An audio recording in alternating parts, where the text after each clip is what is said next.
다 함께 사도신경으로 우리의 신앙을 고백하시겠습니다. 전능하사 천지를 만드신 하나님 아버지를 내가 믿사오며 그 외아들 우리 주 예수 그리스도를 믿사오니 이는 성령으로 잉태하사 동정녀 마리아에게 나시고 본디오 빌라도에게 고난을 받으사 십자가에 못 박혀 죽으시고 장사한 지 사흘 만에 죽은 자 가운데서 다시 살아나시며 하늘에 오르사 전능하신 하나님 우편에 앉아 계시다가 죄로서 산자와 죽은 자를 심판하러 오시리라. 성령을 믿사오며 거룩한 공예와 성도가 서로 교통하는 것과 죄를 사하여 주시는 것과 몸이 다시 사는 것과 영원히 사는 것을 믿사옵나이다. 아멘. 다 함께 찬송가 204장 찬송가 204장을 찬송하겠습니다.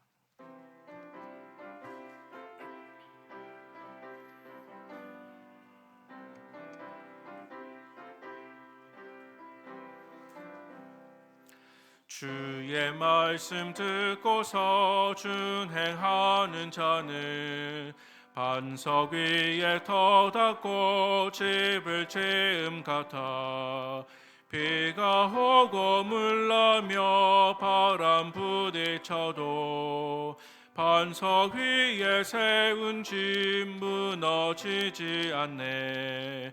잘 짓고 잘 질세 우리 집 잘 질세 만세 반석 위에다 우리 집 잘 질세 주의 말씀 듣고도 행치 않는 자는 모래 위에 터닫고 집을 지음 같아 비가 오고 물나며 바람 부딪힐 때 모래 위에 세운 집 크게 무너지네.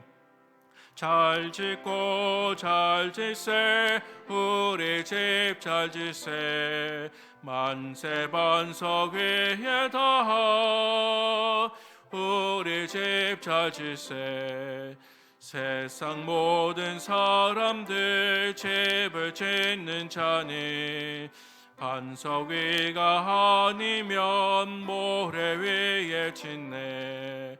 우리 구주 오셔서 지은 상을 줄 때 세운 공로 따라서 영영 상벌 주리.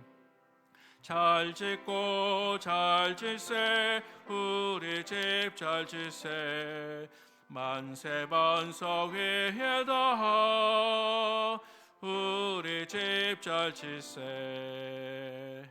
아멘. 하나님 말씀은 사무엘상 15장 1절에서 15절까지 말씀입니다. 구약성경 431면쯤에 있는 사무엘상 15장 1절에서 15절까지 본문입니다. 시간 관계상 9절까지 봉독하고 마지막 9절은 교독 후에 합독하도록 하겠습니다. 사무엘이 사울에게 이르되 여호와께서 나를 보내어 왕에게 기름을 부어 그의 백성 이스라엘 위에 왕으로 삼으셨은즉 이제 왕은 여호와의 말씀을 들으소서. 만군의 여호와께서 이같이 말씀하시기를 아말렉이 이스라엘에게 행한 일 곧 애굽에서 나올 때에 길에서 대적한 일로 내가 그들을 벌하노니 지금 가서 아말렉을 쳐서 그들의 모든 소유를 남기지 말고 진멸하되 남녀와 소아와 젖먹는 아이와 우양과 낙태와 나귀를 죽이라 하셨나이다 하니 사울이 백성을 소집하고 그들을 틀라임에서 세어보니 표병이 20만 명이요 유다 사람이 10,000명이라. 사울이 아말렉 성에 이르러 골짜기에 복병시키니라. 사울이 겐 사람에게 이르되 아말렉 사람 중에서 떠나가라. 그들과 함께 너희를 멸하가 될까 하노라. 이스라엘 모든 자손이 애굽에서 올라올 때에 너희가 그들을 선대하였느니라. 이에 겐 사람이 아말렉 사람 중에서 떠나니라. 사울이 하윌라에서부터 애굽 앞 술에 이르기까지 아말렉 사람을 치고 아말렉 사람의 왕 아각을 사로잡고 칼날로 그의 모든 백성을 진멸하였을 때 함께요 사울과 백성이 아각과 그의 양과 소의 가장 좋은 것 또는 기름진 것과 어린 양과 모든 좋은 것을 남기고 진멸하기를 즐겨 아니하고 가치 없고 하찮은 것은 진멸하니라. 아멘. 하나님께 올라오실 때 11분의 성도님께서 일천번제 예물을 하나님께 드리셨습니다. 오늘 본문 묵상하는 사무엘상 15장 말씀 가운데에는 특별히 하나님의 후회하심에 대해서 우리에게 말씀해 주고 있습니다. 바로 사울을 왕으로 세우신 하나님의 후회하심에 대한 표현이 성경에서 처음으로 등장하고 있기 때문입니다. 우리가 그동안 살펴본 것처럼 하나님께서는 왕을 달라라고 하는 백성들의 요구를 무시하지 않으셨습니다. 비록 하나님을 버리고 인간 왕을 달라고 하는 백성들의 죄악이 분명한 사실이었지만 그럼에도 하나님은 백성들의 요구에 부응해서 왕을 선택하셨습니다. 그래서 특별히 겸손했던 사울을 그것도 이스라엘 12지파 가운데 가장 적은 지파였던 베냐민 지파에서 뽑아서 그를 이스라엘 왕정의 초대 왕으로 삼아 주셨습니다.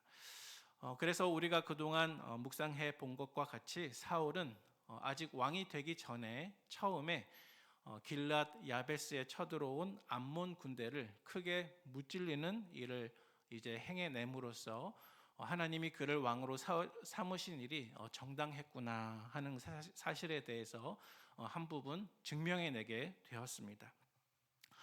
또 그는 왕이 되기 전에 분명한 사실은 성령에 크게 감동된 사람이었다는 것입니다. 사무엘상 11장 6절 말씀에 보니까 그는 성령에 크게 감동되어서 마치 선지자들과 마찬가지로 예언을 하기도 했습니다. 또 그는 자기의 백성들을 참으로 사랑했던 사람이었습니다. 그래서 이스라엘 백성들 가운데 어떤 불량배들이 자기를 욕하고 멸시하고 너가 어찌하여 우리를 다스리겠느냐 하고 비방했을 때조차 사울은 잠잠했고 그들을 위해하거나 보복하거나 해하려고 하지 않았습니다. 왜냐하면 사울의 마음속에 자기는 어디까지나 하나님께 위임받은 왕이요 이스라엘을 참으로 다스리실 분은 하나님이시라는 올바른 영적인 분별력이 있었기 때문입니다.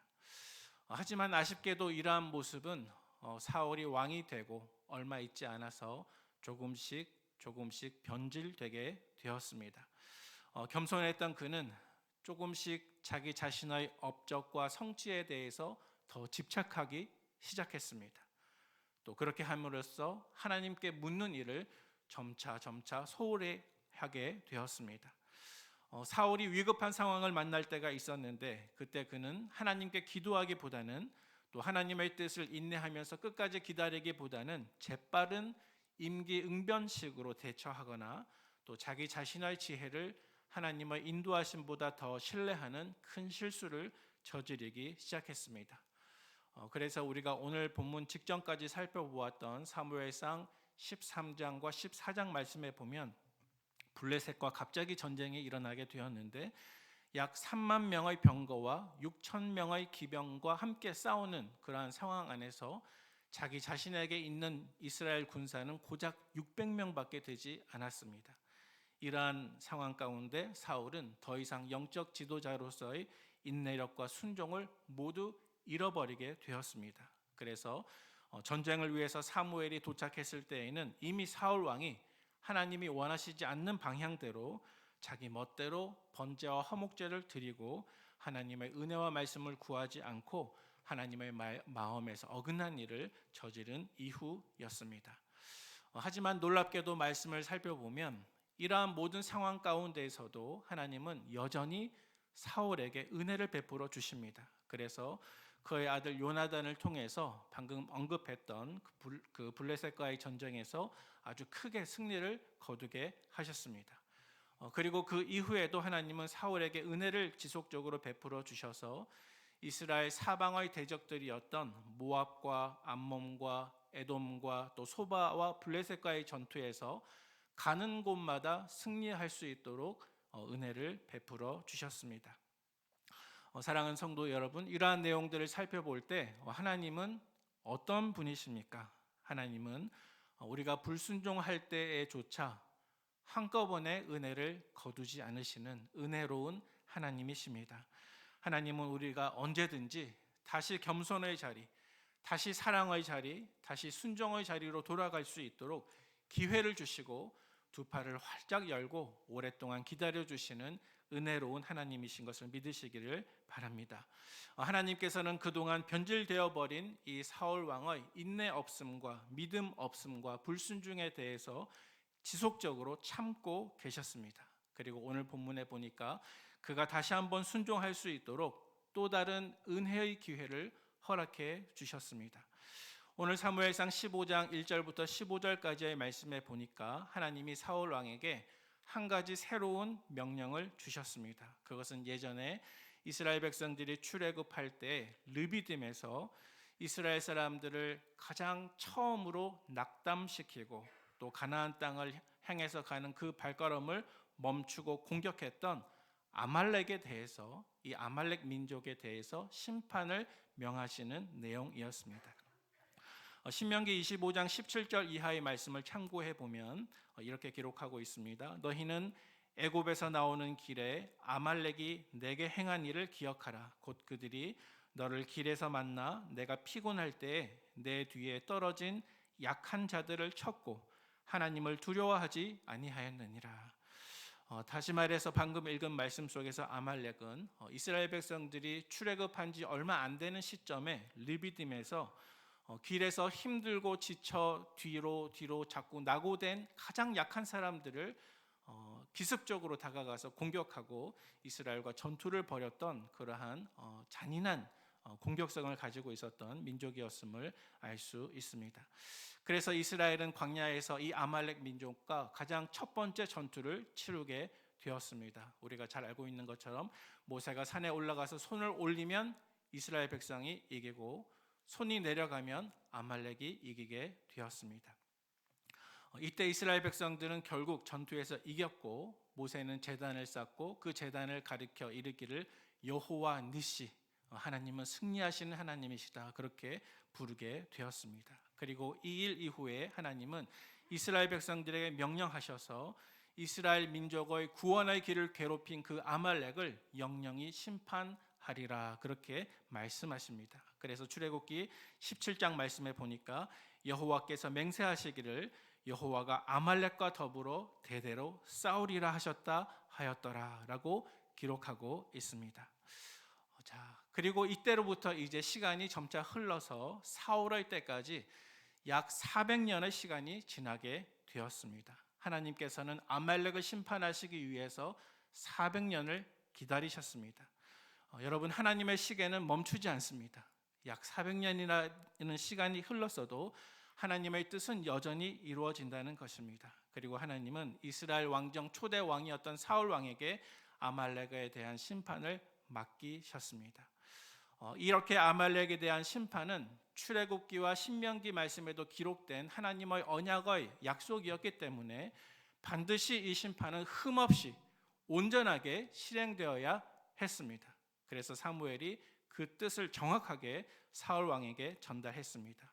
오늘 보면 1절 말씀에 보니까 사무엘이 사울에게 이르되 여호와께서 나를 보내어 왕에게 기름을 부어 그의 백성 이스라엘 위에 왕으로 삼으셨은즉 이제 왕은 여호와의 말씀을 들으소서.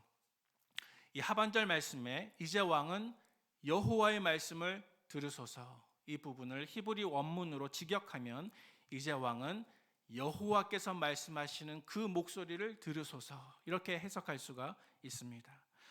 이미 신앙적으로 변절되기 시작한 사울에게 하나님은 또 다른 은혜의 기회를 허락하면서 그가 정말 정신을 차리고 다시 한번 순종할 수 있도록 사무엘을 통해서 명령하실 때 이제 여호와의 목소리를 들으소서, 이렇게 말씀하셨다는 것입니다.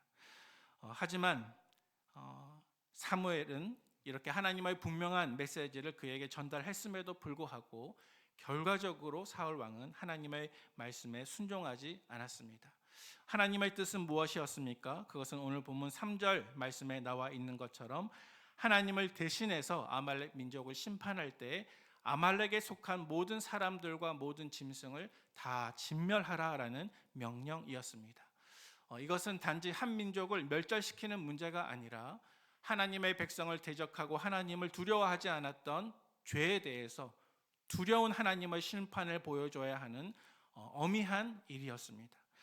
그렇지만 사울 왕은 결과적으로 이러한 하나님의 명령을 듣지 않았고 그에게 주어진 은혜로운 기회를 놓쳐버리고 말았습니다. 그의 불순종하는 모습이 오늘 본문 9절 말씀 가운데 나와 있습니다. 우리 9절 말씀을 같이 한번 읽어보겠습니다. 사울과 백성이 아각과 그의 양과 소의 가장 좋은 것 또는 기름진 것과 어린 양과 모든 좋은 것을 남기고 진멸하기를 즐겨 아니하고 가치 없고 하찮은 것은 진멸하리라. 아멘. 분명히 하나님께서는 사울 왕에게 아말렉에게 속한 모든 사람과 모든 짐승을 다 없이해서 아말렉의 과거 죄에 대한 하나님의 심판을 드러내라 명령하셨습니다. 하지만 한편으로 사울 왕은 이러한 명령대로 아말렉에 대한 전쟁을 준비했고 또 그 전쟁을 실제로 승리로 이끌음으로 인해서 놀라운 업적과 성취를 남기기도 했습니다. 하지만 다른 한편으로 그는 하나님의 목소리를 온전히 들은 것이 아니었습니다. 그래서 모든 짐승과 모든 사람을 진멸하는 대신 자기 자신의 업적을 높이기 위해서 아말렉 왕을 살려두었고 또 자기의 눈에 보기에 좋은 짐승들은 죽이지 않고 양과 소의 살찐 것은 모두 남겨두었다는 것입니다. 사랑하는 성도 여러분, 우리는 이러한 남겨둠의 죄악 때문에 우리의 순종이 하나님 앞에서 온전치 못하게 된다는 사실을 오늘 본문 말씀을 통해서 다시 한번 깨달을 수 있습니다. 만약 하나님께서 내 안에 있는 아말렉을 진멸하게 원하실 때에 그 하나님의 목소리에 다시 한번 귀를 기울이는 저와 여러분 되시기를 주님의 이름으로 축원을 드립니다. 결국 사울 왕은 전투에서 승리했고 또 오늘 본문 12절에 우리가 읽진 않았지만은 자기 자신을 위해서 갈멜에 기념비를 세울 만큼 큰 업적도 남기게 되었습니다. 하지만 전쟁이 끝난 바로 그 다음 날 사무엘이 그를 찾아갔을 때 그가 숨길 수 없었던 한 가지가 있었는데 그것은 그가 아직 죽이지 않았던 짐승들의 울음소리였습니다. 오늘 본문 14절 말씀을 우리 같이 한번 읽어보면 좋겠는데요. 본문 14절 말씀입니다. 사무엘이 이르되 그러면 내 귀에 들려오는 이 양의 소리와 내게 들려오는 소의 소리는 어찌 됨이니까 하니라. 아멘. 사울의 순종이 온전치 못했을 때에 사울이 있는 그곳에서 들려온 것은 숨겨진 소떼와 양떼의 울음소리였습니다. 사울은 자기를 찾아온 사무엘 선지자에게 자신이 하나님의 목소리를 다 들었다고 항변했으나 사울에게 숨겨진 죄악은 이렇게 소리를 발하게 되었습니다. 그리고 결국 하나님은 사울을 왕으로 세우신 것을 후회하셨습니다. 그래서 오늘 본문 11절 말씀에 보니까 내가 사울을 왕으로 세운 것을 후회하노니 그가 돌이켜서 나를 따르지 아니하며 내 명령을 행하지 아니하였음이니라 하신지라. 사무엘이 근심하여 온 밤을 여호와께 부르짖으니라 라고 말씀하십니다. 하나님께서는 사울 왕을 바라보면서 그를 왕으로 세운 것을 후회하셨습니다. 그에게 아무리 다시 한번 기회를 주었어도 그가 하나님의 목소리를 청종하지 않았기 때문입니다. 이제 말씀을 정리하도록 하겠습니다. 오늘 말씀 속에서 한 가지 교훈을 정리해 본다면 이렇게 정리할 수 있을 것 같습니다. 하나님은 우리의 성공과 성취보다 나의 순종을 더 기뻐하시는 하나님이십니다. 하나님은 나의 성공과 성취보다 우리의 온전한 순종을 더 기뻐하시는 하나님이십니다. 사울은 모든 것을 진멸하라는 하나님의 목소리를 분명히 들었지만 그 음성을 주관적으로 해석하고 말았습니다. 그래서 그 음성 그대로 순종했던 것이 아니라 자기 눈에 보기에 좋은 것은 진멸하지 않고 살려두었는데 어쩌면 이것이 저와 여러분의 죄악된 모습인지도 모릅니다. 왜냐하면 재성이 늘 우리 안에 있는 우리 자신의 삶을 한번 돌아보면 우리는 하나님의 목소리를 분명 알지만 늘 그 말씀을 자기 중심적으로 해석하고 있는 그대로의 말씀을 받아들이는 것이 아니라 내 상황을 그 말씀에 대입한 이후에 나의 잘못을 정당화하는 잘못을 흔히 저지르기 때문입니다. 만약 오늘 나의 삶 속에 마치 사울이 숨겨놓았던 것과 같이 숨겨진 소떼와 양떼의 울음소리가 우리 삶 속에 여전히 들려오고 있다면 그것은 하나님께서 결코 기뻐하시는 모습이 아닐 것입니다. 내 삶의 어떤 영역 가운데 여전히 온전히 지키는 것이 아니라 부분적으로만 지키고 있는 하나님의 목소리가 있다면 오늘 말씀을 묵상하는 가운데 있는 그대로의 하나님의 목소리로 다시 한번 돌아가서 온전한 순종으로 회복되는 저와 여러분의 오늘이 되시기를 간절히 축원을 드립니다. 함께 기도하시겠습니다. 하나님 아버지, 저희들에게 긍휼과 사랑을 베풀어 주시는 은혜를 늘 감사를 드립니다. 하지만 우리의 삶을 돌아보면 우리는 주님 앞에 늘 불완전한 순종을 드리고 있음을 고백합니다. 하나님, 우리의 불완전한 순종이 완전한 순종으로 바꾸는 은혜가 있게 하여 주시옵소서.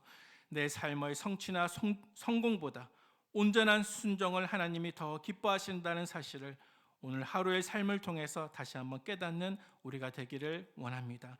하나님, 우리가 하나님보다 나를 더 사랑하면 하나님께 순종할 수 없다는 사실을 다시 한번 생각하게 도와주시고 오직 하나님만 온전히 순종했던 사랑했던 나의 첫사랑의 신앙생활을 우리 온 성도들이 오늘도 내일도 동일하게 올려드릴 수 있도록 하나님의 은혜로 우리를 채워주시옵소서. 오늘 한날을 주님께 부탁드리며 예수님의 이름으로 기도하옵나이다. 아멘. 하늘에 계신 우리 아버지여, 이름이 거룩히 여김을 받으시오며 나라의 임하옵시며 뜻이 하늘에서 이룬 것 같이 땅에서도 이루어지이다. 오늘날 우리에게 일용할 양식을 주옵시고 우리가 우리에게 죄 지은 자를 사하여 준 것 같이 우리 죄를 사하여 주옵시고 우리를 시험에 들게 하지 마옵시고 다만 악에서 구하옵소서. 대개 나라와 권세와 영광이 아버지께 영원히 있사옵나이다. 아멘. 말씀이 우리의 기도의 제목이 됩니다. 이 시간 합심해서 기도하실 때 다가오는 주일 두 번째 임직 선거의 모든 과정과 결과가 하나님께만 영광이 되고 주님의 뜻을 이루게 하옵소서. 두 번째, 온 성도들의 생업과 일상과 믿음 생활에 지속적인 회복이 있기를 원합니다. 마지막으로 육신의 어려움을 겪고 있는 모든 성도들과 환우들 위해 치유와 건강의 은혜를 허락하여 주옵소서. 이상의 기도의 제목으로 올려드리신 이후에 개인 기도 드리도록 하겠습니다. 다 함께 기도하시겠습니다. 하나님 아버지, 감사를 드립니다.